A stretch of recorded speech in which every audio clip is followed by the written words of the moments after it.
అమ్మ, ఆషాఢ మాసం పెళ్ళిళ్ళకు శుభకార్యాలకు నిషేధం అంటారు.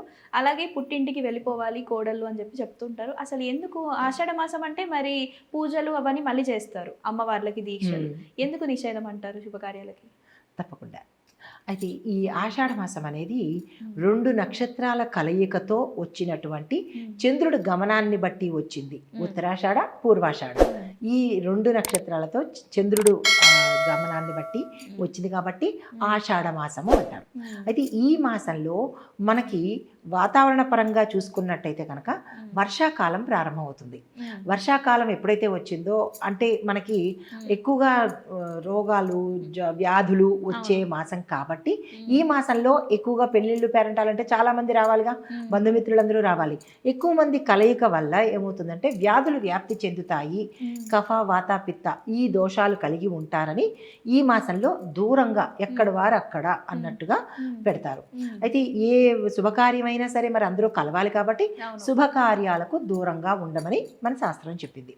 అయితే మరి వ్యాపార సంస్థలు కానీ లేదంటే ఏదైనా కొత్తగా ప్రారంభించడానికి ఇలాంటి వాటికి పనికొస్తుందా అంటే ఈ మాసము నిషిద్ధమే. ఎందుకంటే ఈ మాసంలో మనం ప్రయత్నాలు చేసుకొని శ్రావణ మాసంలో కనుక చేసినట్టయితే సక్సెస్ రేట్ ఎక్కువ వస్తుంది కాబట్టి ఈ మాసంలో ప్రయత్నాలు చేసుకుంటారు. యాక్చువల్గా అసలు ఆషాఢ మాసం అంటే అజేయము విజయము అని అర్థం అన్నమాట. ఈ మాసంలో సంకల్పించండి, తదుపరి వచ్చే మాసంలో కనుక ప్రయత్నం చేసేసినట్టయితే కనుక సక్సెస్ సాధించే అవకాశం ఎక్కువ శాతం ఉంటుంది. అయితే పెళ్ళిళ్ళు కూడా ఇందు నిమిత్తంగానే చేయడం అనేది నిషిద్ధం చేశారు. రాకపోకలు ఉండద్దు అని. అయితే పూర్వకాలంలో మనకి ట్రాన్స్పోర్ట్ సదుపాయాలు, రవాణా సదుపాయాలు లేకపోవడం వల్ల వాతావరణం ప్రభావం వల్ల, వర్షాల వల్ల, పిడుగుల వల్ల బంధుమిత్రులు ఇబ్బంది పడతారని ఈ మాసాన్ని వదిలేసి శ్రావణ మాసంలో చేసుకుంటారనమాట. అది పెళ్ళిళ్ళకి సంబంధించిన శుభకార్యాలకు సంబంధించింది. అది ఈ మాసంలో పిల్లలు పుట్టితే కనుక ఎలా ఉంటుంది అంటే జెనెటికల్గా అంటే 2 రకాలుగా తీసుకోవాలి. ఇక్కడ జెనెటికల్గా ఏమైనా డిజార్డర్స్ ఉంటే అది పిల్లల్లో కనిపించే అవకాశం ఉంటుంది.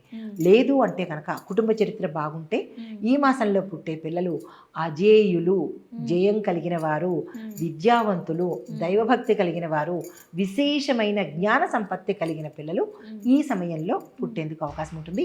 వాళ్ళు చాలా అదృష్టవంతులు కూడా ఈ సమయంలో పుట్టిన వాళ్ళకి. అయితే ఈ మాసాన్ని మనం ప్రత్యేకంగా చాతుర్మాస దీక్ష తీసుకునే వాళ్ళకి, తపోధనులకు, యోగనిష్ట ఉన్న వాళ్లకు, దైవ కార్యాలు లేదా అమ్మవారి యొక్క పారాయణలు చేసుకోవడము, ఇలా ఎక్కువ శాతము దైవం మీద ఆరాధన కోసము దీక్షలు తీసుకోవడానికి మాత్రమే ఈ మాసం అంతా అంటే పుణ్యమంతా మూట కట్టుకుని ఈ పుణ్యమంతా మనము శ్రావణ మాసము మిగతా మాసాల్లో ఖర్చు పెట్టుకోవచ్చు అనమాట. సరదాగా చెప్పినట్టయితే కనుక ఇది పుణ్యం చేసుకోబడే మాసం అనమాట. తప్పకుండా అమ్మా. నమస్తే.